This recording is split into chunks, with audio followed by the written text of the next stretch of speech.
వచ్చి కూడా మాకు ఇబ్బంది పెడితే అయినా కూడా మేము పార్టీకి పని చేసినాం. కానీ జగనన్న తప్పు చేశాడు, శంకరనారాయణకు టికెట్ ఇచ్చి అక్కడంతా సొంత పార్టీ కార్యకర్తలపై కేసులు పెట్టాడు, వాళ్ళని రాచి రంపాన చేశాడు. ఇంకా అవినీతి అంటే ఇంకా చెప్పలేదు. అక్కడ పోయి మీరు ఎంక్వైరీ చేసుకుంటే ఇప్పుడు పార్టీ ఇడిచిపోతున్నారు చాలామంది.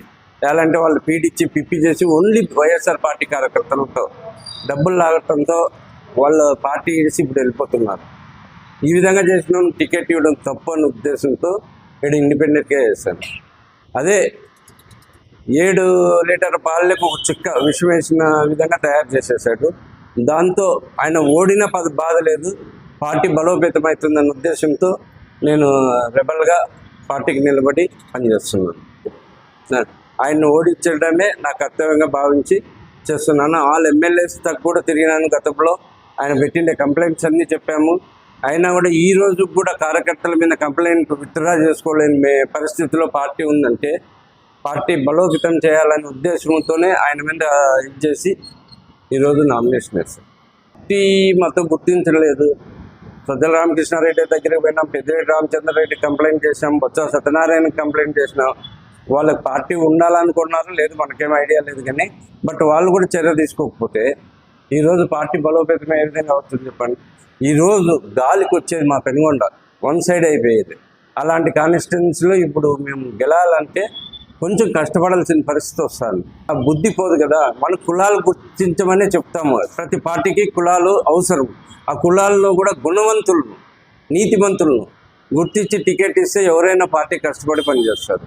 ఇట్లా అవినీతి పరులకు ఇస్తే పార్టీకి పనిచేసేది కష్టమవుతుందనే ఉద్దేశంతో 10 మందికి తెలాలని, నేను గెలాలని ఉద్దేశంతో కాదు, 10 మందికి తెలాలనే ఉద్దేశంతో నేను నామినేషన్ వేశాను. ఇక్కడ ఆయన చేసిన అవినీతి గురించి ఆడ నష్టపోయారు. నేను గతంలో ఎంపీటీసీగా పనిచేసిన, సర్పంచ్ పనిచేసిన, 25 ఏళ్ళు సింగిల్ విండో ప్రెసిడెంట్గా కూడా అవుతుంది. నాలో నీతి నిజాయితీ ఉంది కాబట్టి నేను అన్ని రోజులు ప్రజలు నన్ను ఎన్నుకున్నారు. బయోడేటా ఇచ్చినాం, పత్రికలకు ఇచ్చినాం, పత్రికలో రాసే పత్రికా విలేకరులను కూడా కొట్టించిన ఘనత ఆయనకుంది. విలేకరులను కొట్టి మా బాధ అంతా ఏమంటే పబ్లిక్ చెప్పలతో చేస్తే అలాంటి వానికి టికెట్ ఇవ్వడము తప్పు అని భావిస్తున్నాం. అదే ఎస్టీ మహిళ పెన్షన్ ఇక్కడుంటే కాలర్ పట్టుకోవడం, గొడవ చేస్తే ఆయన మీద కూడా కంప్లైంట్, పెన్షన్ ఇప్పిస్తే పోయేది దానికి చెప్పలేని పరిస్థితుల్లో వచ్చాడు. అవన్నీ పత్రికల్లో కూడా వచ్చాయి. ఇంకో సేమ్ కులస్తులు అంగన్వాడీ పోస్ట్ పీకేస్తే పెద్ద గొడవ అయింది మా గౌరవం. ఇలాంటి అవన్నీ చేస్తూ బికాజ్ ఆఫ్ ఓన్లీ లంచం.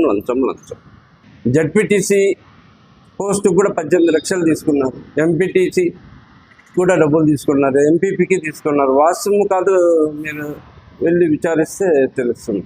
ఆయన ఓడించేది 100% కరెక్ట్.